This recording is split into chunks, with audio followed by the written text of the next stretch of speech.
Hello everyone, welcome to my mini Gujarati blog. તો દિવસ શરૂ થાય છે સવારથી, જ્યાં મને આજે પાસ્તા લઈ જવાની બહુ જ ઈચ્છા હતી સ્કૂલમાં લંચ બોક્સમાં, એટલે પાસ્તાની તૈયારી કરી છે। મેક્રોની બોઇલ થઈ ગયા છે, ડુંગળી ટમેટા સુધારી લીધા છે, અને અહીંયા જુઓ મારે ચીઝી પાસ્તા તૈયાર છે। સાથે કુકરમાં રાજમા બફાઈ ગયા છે અને ચા પણ તૈયાર છે। અહીંયા જો મેં મારો લંચ પેક કરી લીધો છે ને આ થોડા ઘણા પાસ્તા જે બચ્યા છે કઢાઈમાં, તે હું નાસ્તામાં ખાઈને ગઈ હતી। આ રાજમા જુઓ મસ્ત લાલ લાલ ચટાકેદાર, જે આપણા બ્લડ માટે બહુ સારા હોય છે। અહીંયા હું બપોરે સ્કૂલેથી આવી ગઈ છું, મેં રાજમાનું શાક વઘારી લીધું છે, સાથે ભાત તૈયાર છે, અને અહીંયા હું મારી પ્લેટ દેખાડું છું તમને। અને સાથે રાત્રે સમય થઈ ગયો હતો હવે, અને સાંજે મને નાની નાની ભૂખ લાગી ગઈ હતી, ત્યારે મેં ફટાફટ ડુંગળીના ભજીયા ઉતારી લીધા હતા।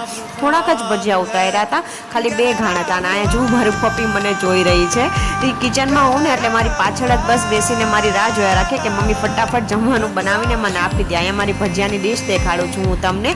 આજ માટે આટલું જ, Tata, thank you, subscribe my channel.